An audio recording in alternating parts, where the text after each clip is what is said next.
1 Tawarikh pasal 20. Perang melawan Bani Amon berakhir. Pada pergantian tahun, pada waktu raja-raja biasanya maju berperang, maka Yoab membawa keluar bala tentaranya. Lalu ia memusnahkan negeri Bani Amon. Kemudian ia maju dan mengepung kota Raba. Sedang Daud sendiri tinggal di Yerusalem.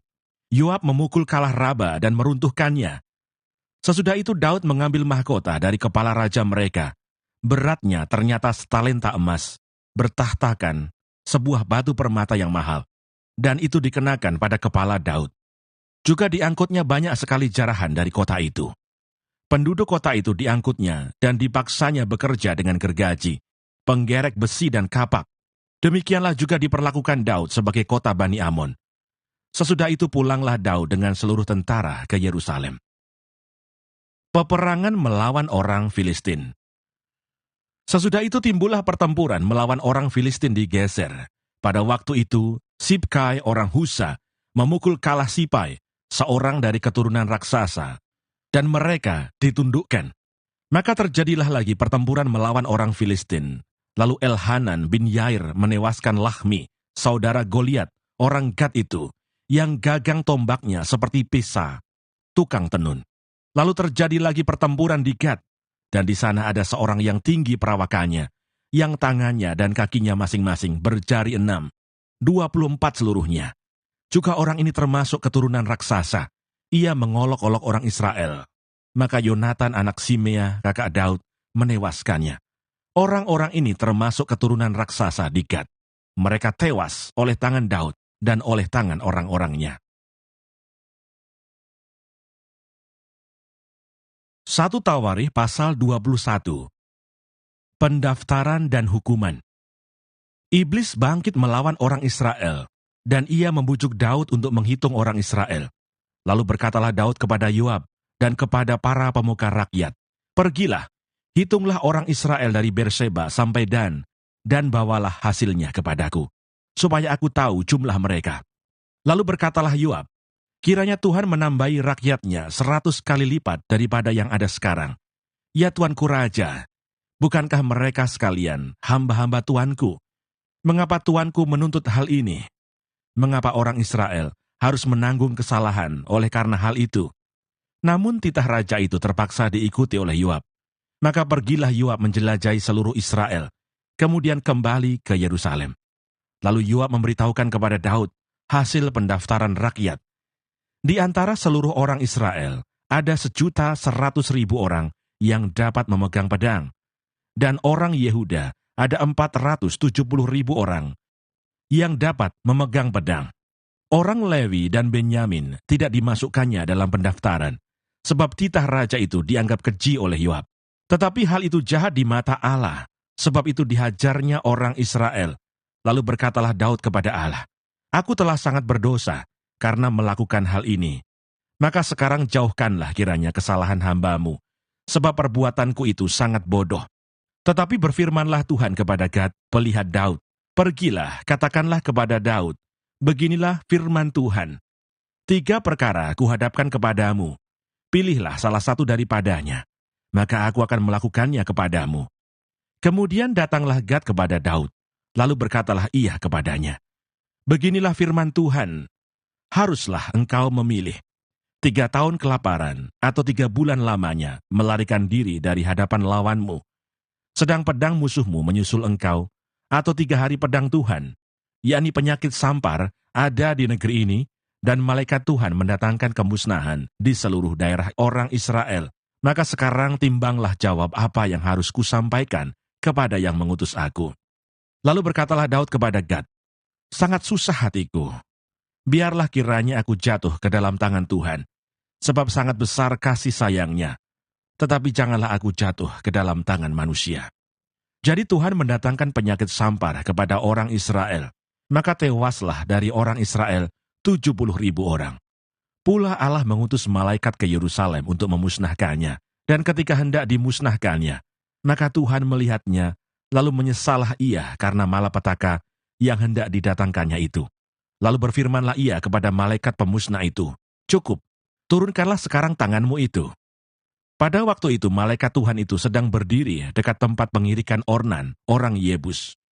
Ketika Daud mengangkat mukanya, maka dilihatnyalah malaikat Tuhan berdiri di antara bumi dan langit, dengan di tangannya pedang terhunus yang diacungkan ke atas Yerusalem. Lalu dengan berpakaian kain kabung, sujudlah Daud dan para tua-tua, dan berkatalah Daud kepada Allah, "Bukankah aku ini yang menyuruh menghitung rakyat, dan aku sendirilah yang telah berdosa dan yang melakukan kejahatan? Tetapi domba-domba ini, apakah yang dilakukan mereka? Ya Tuhan Allahku, biarlah kiranya tanganmu menimpa aku dan kaum keluargaku. Tetapi janganlah tulah menimpa umatmu." Mezbah didirikan dekat Yerusalem, tulah berhenti. Kemudian malaikat Tuhan menyuruh Gad mengatakan kepada Daud, bahwa Daud harus pergi untuk mendirikan mezbah bagi Tuhan di tempat pengirikan Ornan orang Yebus itu. Lalu pergilah Daud sesuai dengan perkataan Gad yang diucapkannya demi nama Tuhan. Ornan sedang mengirik gandum. Ketika ia memalingkan diri, dilihatnyalah malaikat itu. Keempat anaknya yang bersama-sama dengan dia menyembunyikan diri. Ketika Daud sampai kepada Ornan, maka Ornan mengangkat mukanya dan melihat Daud. Lalu keluarlah ia dari tempat pengirikan. Kemudian sujudlah ia kepada Daud dengan mukanya ke tanah. Berkatalah Daud kepada Ornan, "Berikanlah kepadaku tempat pengirikan ini, supaya aku mendirikan di sini mezbah bagi Tuhan. Baiklah berikan itu kepadaku dengan harga penuh, supaya tulah ini berhenti menimpa rakyat." Jawab Ornan kepada Daud, "Ambillah, dan baiklah tuanku raja melakukan apa yang dipandangnya baik. Lihatlah, aku berikan lembu ini untuk korban bakaran, dan eretan-eretan pengirik ini untuk kayu bakar, dan gandum untuk korban sajian. Semuanya itu kuberikan."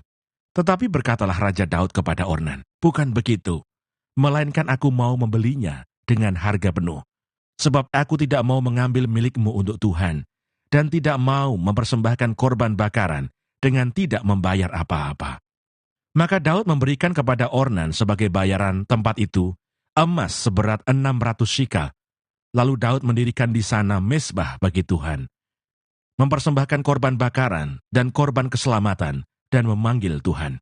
Maka Tuhan menjawab dia dengan menurunkan api dari langit ke atas mezbah korban bakaran itu. Lalu berfirmanlah Tuhan kepada malaikat itu, supaya dikembalikannya pedangnya ke dalam sarungnya. Pada waktu itu juga Daud mempersembahkan korban di sana, ketika ia melihat bahwa Tuhan telah menjawab dia di tempat pengirikan Ornan, orang Yebus itu. Kemah suci yang dibuat Musa di padang gurun, dan mezbah korban bakaran pada waktu itu, ada di bukit pengorbanan di Gibeon. Tetapi Daud tidak berani pergi ke sana, berhadapan dengan Allah, untuk menanyakan petunjuknya, sebab ia takut karena pedang malaikat Tuhan itu. 1 Tawarikh pasal 22. Lalu berkatalah Daud, "Disinilah rumah Tuhan Allah kita, dan disinilah mezbah untuk korban bakaran orang Israel." Persiapan untuk mendirikan bait suci. Daud menyuruh mengumpulkan orang-orang asing yang ada di negeri orang Israel. Lalu ditempatkannya tukang-tukang untuk memahat batu-batu pahat yang akan dipakai untuk mendirikan rumah Allah. Selanjutnya Daud menyediakan sangat banyak besi untuk paku-paku, bagi daun pintu gerbang, dan bagi tupai-tupai. Juga sangat banyak tembaga yang tidak tertimbang beratnya, dan kayu aras yang tidak terbilang banyaknya. Sebab orang Sidon dan orang Tirus membawa sangat banyak kayu aras bagi Daud. Karena pikir Daud, "Salomo anakku masih muda dan kurang berpengalaman, dan rumah yang harus didirikannya bagi Tuhan haruslah luar biasa besarnya, sehingga menjadi kenamaan dan termasyur di segala negeri. Sebab itu baiklah aku mengadakan persediaan baginya." Lalu Daud membuat sangat banyak persediaan sebelum ia mati. Kemudian dipanggilnya Salomo anaknya, dan diberinya perintah kepadanya untuk mendirikan rumah bagi Tuhan, Allah Israel. Kata Daud kepada Salomo, "Anakku, aku sendiri bermaksud hendak mendirikan rumah bagi nama Tuhan Allahku. Tetapi firman Tuhan datang kepadaku demikian, telah kau tumpahkan sangat banyak darah, dan telah kau lakukan peperangan yang besar. Engkau tidak akan mendirikan rumah bagi namaku, sebab sudah banyak darah kau tumpahkan ke tanah di hadapanku.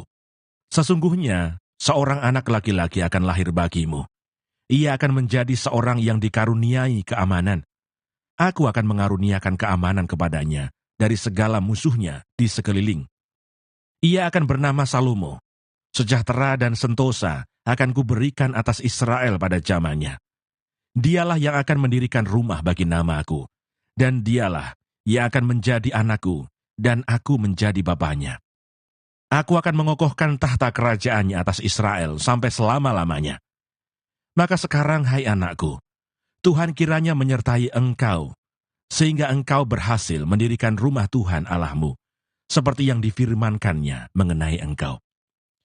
Hanya Tuhan kiranya memberikan kepadamu akal budi dan pengertian, dan membuat engkau menjadi pemegang perintah atas Israel, supaya engkau memelihara Taurat Tuhan Allahmu. Maka engkau akan berhasil, jika engkau melakukan dengan setia ketetapan-ketetapan dan hukum-hukum yang diperintahkan Tuhan kepada Musa untuk orang Israel. Kuatkan dan teguhkanlah hatimu, janganlah takut dan janganlah tawar hati. Sesungguhnya sekalipun dalam kesusahan, aku telah menyediakan untuk rumah Tuhan itu 100.000 talenta emas dan 1.000.000 talenta perak dan sangat banyak tembaga dan besi, sehingga beratnya tidak tertimbang. Juga aku telah menyediakan kayu dan batu, tetapi baiklah engkau menambahnya lagi. Lagi pula engkau mempunyai sangat banyak pekerja, yakni pemahat-pemahat batu, tukang-tukang batu, dan kayu, dan orang-orang yang ahli dalam segala macam pekerjaan emas, perak, tembaga, dan besi, yang tidak terhitung banyaknya. Mulailah bekerja, Tuhan kiranya menyertai engkau. Dan Daud memberi perintah kepada segala pembesar Israel itu, untuk memberi bantuan kepada Salomo anaknya, katanya, bukankah Tuhan Allahmu menyertai kamu, dan telah mengaruniakan keamanan kepadamu ke segala penjuru? Sungguh, Ia telah menyerahkan penduduk negeri ini ke dalam tanganku, sehingga negeri ini takluk ke hadapan Tuhan dan kepada umat-Nya. Maka sekarang, arahkanlah hati dan jiwamu untuk mencari Tuhan Allahmu. Mulailah mendirikan tempat kudus Tuhan, Allah, supaya tabut perjanjian Tuhan dan perkakas kudus Allah dapat dibawa masuk ke dalam rumah yang didirikan bagi nama Tuhan.